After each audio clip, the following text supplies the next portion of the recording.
Assalamualaikum warahmatullahi wabarakatuh. Perkenalkan, nama saya Kotrunada Sakina.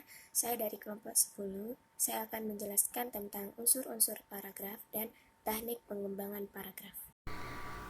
Unsur-unsur paragraf. Unsur-unsur paragraf ialah beberapa unsur yang membangun paragraf, sehingga paragraf tersebut tersusun secara logis dan sistematis. Unsur-unsur paragraf itu ada 4 macam, yaitu 1. Transisi, 2. Kalimat topik, 3. Kalimat pengembang, 4. Kalimat penegas atau penjelas. Keempat unsur ini tampil secara bersama-sama atau sebagian. Oleh karena itu, suatu paragraf atau topik paragraf mengandung 2 unsur wajib, kalimat topik dan kalimat pengembang, 3 unsur dan mungkin 4 unsur. Dalam pembuatan suatu paragraf harus memiliki unsur-unsur pembangun paragraf agar paragraf atau alinea dapat berfungsi dengan sebagaimana mestinya. Topik atau tema, atau gagasan utama, atau gagasan pokok, atau pokok pikiran. Topik merupakan hal terpenting dalam pembuatan suatu alinea atau paragraf agar kepaduan kalimat dalam suatu paragraf atau alinea dapat terjadi sehingga bahasan dalam paragraf tersebut tidak keluar dari pokok pikiran yang telah ditentukan sebelumnya.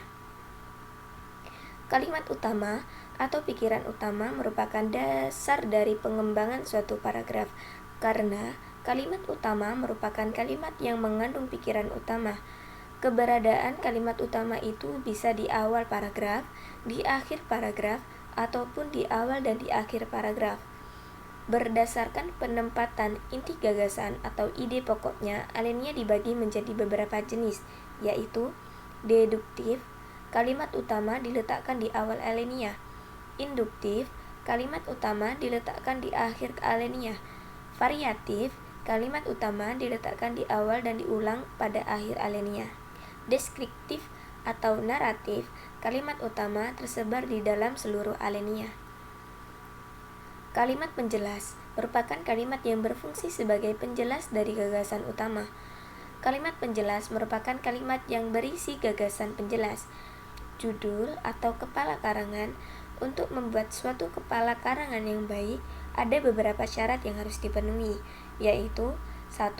Provokatif atau menarik, 2. Berbentuk frase, 3. Relevan atau sesuai dengan isi, 4. Logis, 5. Spesifik. Teknik pengembangan paragraf. 1. Secara alami. Pengembangan paragraf secara alami berdasarkan urutan ruang dan waktu. Urutan ruang merupakan urutan yang akan membawa pembaca dari satu titik ke titik berikutnya dalam suatu ruang. Urutan waktu adalah urutan yang menggambarkan urutan terjadinya peristiwa, perbuatan, atau tindakan. 2. Klimaks dan antiklimaks. Pengembangan paragraf. Teknik ini berdasarkan posisi tertentu dalam suatu rangkaian berupa posisi yang tertinggi atau paling menonjol. Jika posisi yang tertinggi itu diletakkan pada bagian akhir disebut klimaks. Sebaliknya, jika penulis mengawali rangkaian dengan posisi paling menonjol, kemudian makin lama makin tidak menonjol, disebut antiklimaks. 3. Umum, khusus, dan khusus umum. Dalam bentuk umum ke khusus utama diletakkan di awal paragraf, disebut paragraf deduktif. Dalam bentuk khusus umum, gagasan utama diletakkan di akhir paragraf, disebut paragraf induktif. Sekian presentasi saya. Mohon maaf apabila ada kekurangan. Wassalamualaikum warahmatullahi wabarakatuh.